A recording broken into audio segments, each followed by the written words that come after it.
शेख साहब, मुज़ाकरात हो रहे हैं और इन मुज़ाकरात के लिए कहा जा रहा है कि मंगल को कोई अहम फैसला आने वाला है। अच्छा, मेरा सवाल मुकम्मल होने से पहले आप मुस्कुरा दिए हैं, तो यकीनन कोई ना कोई वजह होगी इस मुस्कुराहट के पीछे। सर, खान साहब कह रहे हैं कि 14 मई से 14 मई तक अगर असम्बलियाँ तहलील कर दी जाती हैं तो ठीक है, वरना इन मुज़ाकरात का कोई फ़ायदा नहीं है। हुकूमत बजट है कि हम बजट दिए बगैर असम्बलियाँ तहलील नहीं करेंगे। तो शेख साहब, ये जो मंगल को कहा जा रहा है कि कोई अहम फैसला हो सकता है, आपको कोई बड़ा ब्रेक थ्रू नजर आ रहा है? एक होता है मजाक रात, एक होता है मजाक की रात। ये मजाक की रात है, ये सुहानी रात चलेगी मंगल तक और फिर टैटा फिश हो जाएगी। उन्होंने जाना नहीं, उनका कोई इलेक्शन नहीं। आप फजलुर रहमान की बात सुने जी। मेरी ज़िंदगी की तारीख में मैंने मुफ्ती महमूद साहब के साथ काम किया है, क्या जुमलों का इस्तेमाल था। और फजलुर रहमान कहता है ये हिंदू का हथौड़ा है चीफ जस्टिस के हथौड़े को। मेरा मतलब है पाकिस्तान की अदलिया को असम्बली में जिस तरह तज़हीक की जा रही है कि शहबाज शरीफ हल्फ उठाने के साथ कहता मैं 3 जजों को नहीं मान रहा। आप किससे मज़ाकरात कर रहे हैं जी? सिविल नाफरमानी का ऐलान किया और कहता एक दफ़ा नहीं, मुझे 50 दफ़ा घर, 1000 मरतबा घर। ओए तू आधी दफ़ा घर नहीं जा सकता मेरी जान। तू तो 90 के जाविये से जूतियां चाट के यहां सबसे पाकिस्तान में इब्ने गुलाम जो शख्स ढूंढा गया वो आप हैं, शहबाज शरीफ साहब। नवाज शरीफ में फिर भी मैं समझता हूं कि वो स्टैंड ले लेता है, जिस हद तक भी ले सके। कई दफा मेरी जिंदगी में ऐसा हुआ कि उसने अपनी राय दी, इसकी तो राय कोई नहीं, जुम्मा जंज के साथ है, ये चाबी के खिलौने हैं। इन चाबी के खिलौनों को जितनी चाबी दो ये असम्बली के फ्लोर पे उतना नाच लेते हैं। और वो बिलावल भुट्टो कहता है कि इनको तलब करो इस्तेहकाक कमेटी में। बाज़ का तो अपने आप पे हंसी आती है कि या अल्लाह हम कहाँ पहुंच गए हैं।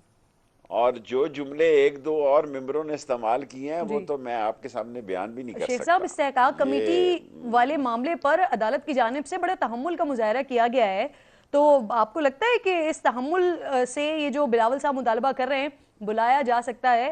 मैंने उमर साहब बंदयाल, उमर अताब बंदयाल को तो ना मेरी सलाम दुआ ना मैं जानता हूँ। उनके वालिद के साथ काम किया है, फ़तेह खान बंदयाल के साथ हमारे कमिश्नर थे। और जितने रावलपिंडी की यूनिवर्सिटियाँ तालीमी इदारे, मैंने उनसे जितने प्लाट खाली थे अलाट करवाए। ये तहम्मुल और बुर्दबारी और दानिशमंदी और दूर अंदेशी से सबको घेर रहे हैं इलेक्शन की तरफ, आइन और कानून की तरफ। इन्होंने आना नहीं है, इनके वोट तो तंदूर में चले गए हैं हजूर। इसहाक डार साहब से भी आपके प्रोग्राम में गुजारिश कर दूं कि आ गया कल IMF के एग्जेक्टिव बोर्ड के इजलास की मीटिंग का एजेंडा 10 तारीख वाला, उसमें तो पाकिस्तान का जिक्र ही नहीं है जी। अब क्या घूमे फिर रहे हैं, वेली रन परोने हैं जोगी, कि कभी इधर फिर रहे हैं, कभी उधर फिर रहे हैं, कभी टैं टैं कर रहे हैं, कभी। अब आप इलेक्शन में मुज़ाकरात, जो डॉलर का असर किया है इकानमी जी का, वो मुज़ाकरात का भी असर शेख होगा। साहब, मैं तो आप कोई भी पूर्ण यही उम्मीद बात नहीं हूं कर कि रहे हैं। मुज़ाकरात से देखें, आप भी यही बात कर रहे हैं कि आप पर उम्मीद नहीं है, PTI को भी ये लगता है। हुकूमत के तो रवैये से मालूम होता है कि नहीं इलेक्शंस करवाना चाहती है अभी। तो सर, ये फिर मुज़ाकरात हो क्यों रहे? ये समझ रहे हैं सुप्रीम कोर्ट को समझ नहीं है। सुप्रीम कोर्ट ने बहुत बहुत दूरअंदेशी से काम लिया है और हौसले से काम लिया है, और अल्टीमेटली रेड स्क्वायर आ जाएगा। और उस में आइन और कानून के फैसले होंगे, अदलिया जीतेगी, कानून जीतेगा, और ये सारे लोग खसियानी बिल्ली की तरह खंबा नोचेंगे।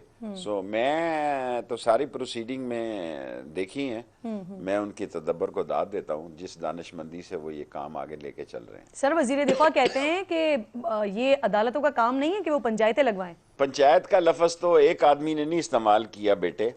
पंजाब का पंचायत तो ऐसे ये लफ्ज़ वज़ीर आज़म ने इस्तेमाल किया, फजलुर रहमान ने इस्तेमाल किया, आसफ जरदारी ने इस्तेमाल, यानी उनके हिसाब से पंचायत लगी हुई है। हाँ तू दास भाई, जीरे ब्लेड तू बोल, साके टोके तू बोल, जीरे कद्दू तू बोल, ये पंचायत लगी है चौधरी की। ये पंचायत नहीं है हजूर, आइन और कानून है। और आर्टिकल 60 के तहत जजेस का कंडक्ट भी असम्बली में डिस्कस करना जो है वो गैर आइनी और गैर कानूनी काम है। आप सारे काम जी तौहीन अदालत के कर रहे हैं और अदालत जिस हौसले से आपको बर्दाश्त कर रही है उस हौसले को दाद देनी चाहिए। शेख साहब, आप कह रहे हैं कि ये मुज़ाकरात नहीं है, मजाकरात हैं सर। तो ये जो अक्टूबर की हुकूमत बात कर रही है कि मैंने कहा अक्टूबर में मजाक की रात है। वही वही सर। तो मुझे ये बताइए कि जो हुकूमत बात कर रही है अक्टूबर में इलेक्शंस होने की, आपको लगता है कि अक्टूबर में इलेक्शंस हो जाएंगे? सेकंड ये कि आपने अभी कहा कि 10 तारीख के बाद डू एंड डाई होगा, तो ये 10 तारीख के बाद क्या ऐसा हो जाएगा शेख साहब? 10 तारीख मेरे ख्याल में एक आखिरी हद है, उसके बाद तो फिर चल सो चल है। और धींगा कुश्ती मार कुटाई है, खींचा तानी है। और अगर 10 तक कुछ नहीं होता तो 14 के इलेक्शन तो फिर खटाई में पड़ गए ना। और इमरान खान क्या फैसला करते हैं मुझे नहीं पता, इस पर वो क्या फैसला करते हैं। लेकिन लोग जो है तकलीफ के जिस आलम में हैं जी उसका एहसास हुकूमत को है कि हमारी तरफ कोई नहीं है।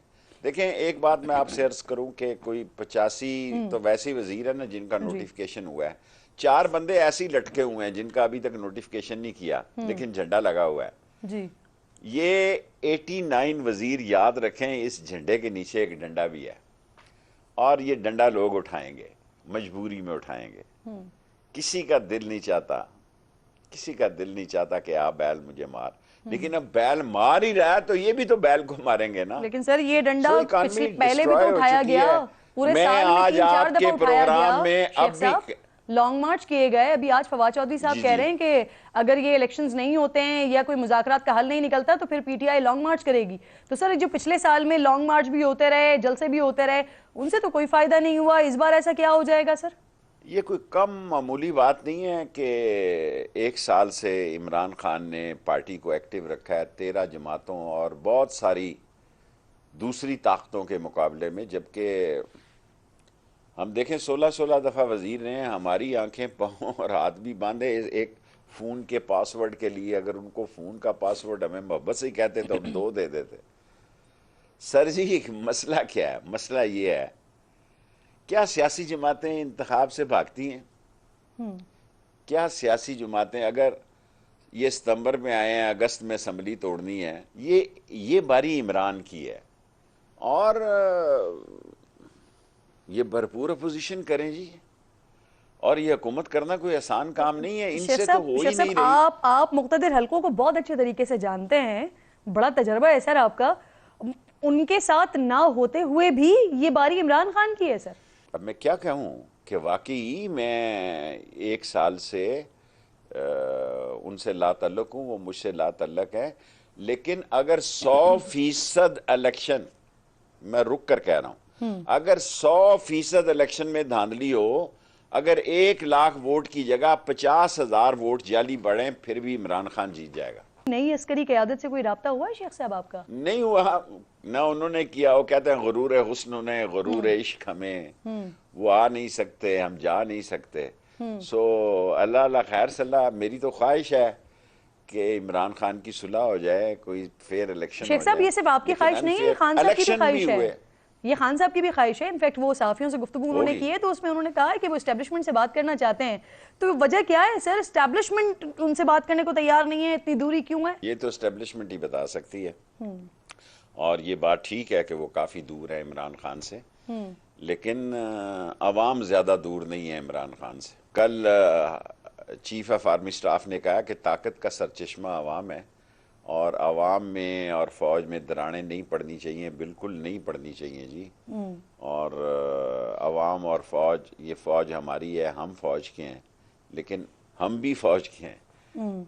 सिर्फ यही नहीं कि फौज हमारी है, ये अजीम फौज है, जदी फौज है, जहादी फौज है और गाजी फौज है। लेकिन सिर्फ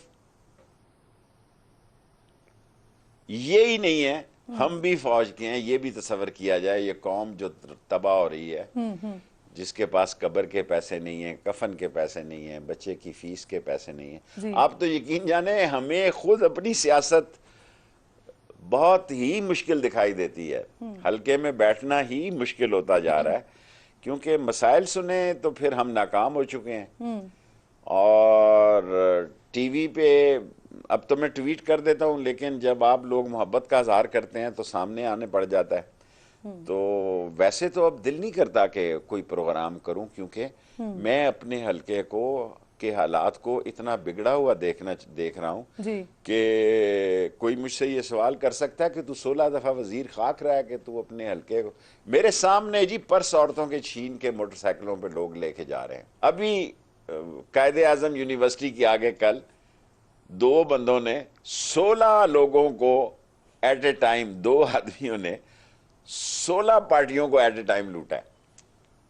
पूरा पूरा इवन क्या जी शेव के हमाम होता है वो दूध दही की दुकान नहीं बख्शी शेख जा साहब रही। दुरुस्त कह रहे हैं आप। तो ये भी इस तो कोई वक्त बड़ा हमारी सुने बहुत ना कि तकलीफ दह हालात है, जिस तरह का इन्फ्लेशन है, जिस तरह के मामला आवाम के लिए चल रहे हैं। लेकिन सर उससे पहले जो हम बात कर रहे थे, आपने इस बात को इंडोर्स किया कि इस्टेब्लिशमेंट से दूरी तो है। अब सर खान साहब एक तरफ इस्टेब्लिशमेंट से दूरियों को ख़त्म भी करना चाहते हैं, दूसरी तरफ वक्तन फ़वक्तन वो इस तरह के स्टेटमेंट्स देते हैं जैसे ताकतवर हलकों के कारोबार बंद कर देंगे, जैसे इक़्तिदार में आएंगे वैसे ही बजट कम कर देंगे। तो ये तासुर जो खान साहब दे रहे होते हैं, सर ये वजह तो नहीं है दूरी की? ये वजह नहीं है। कोई शख्स ना बजट उनका कम कर सकता है, ना ऐसी सोच रख सकता है कि जनाब अली ये कर देंगे वो कर देंगे। देखें ये हुकूमत है क्या, ये हुकूमत है क्या? 180 वोट जिन्होंने दिलाए हैं हमें भी वही दिलाते थे। जिस तरह इकट्ठा इनको किया इन्होंने, हमारे वक्त में भी ऐसे ही इकट्ठा करते थे। शेख साहब खान साहब बरमला बार बार ये बात कह चुके हैं कि वो पपट वजीर आजम थे, उनका कोई इख्तियार ही नहीं था, कोई किसी और के ऑर्डर्स चलते थे। तो सर अब अगर वो जीत कर आ भी जाते हैं वजारत उज़्मा की कुर्सी पर, तो वो पावरफुल वजीर आजम इस बार होंगे? उनको बना के तो रखनी पड़ेगी। इस मुल्क में बहुत सारे वजीर आजमों से मैंने काम किया। शहबाज शरीफ तो लाहौर पूछ के जाता होगा, सर जी मैं चला जाऊँ अब कल आवाँगा। शहबाज शरीफ तो पूछ के जाता होगा जी हफ्ते दी छुट्टी है, 1 मई है, या सोमवार दी छुट्टी है, 1 मई है, मंगल नू आ जावांगा। सर क्या हम बेचते हैं, वैसे ही कुछ भी नहीं है।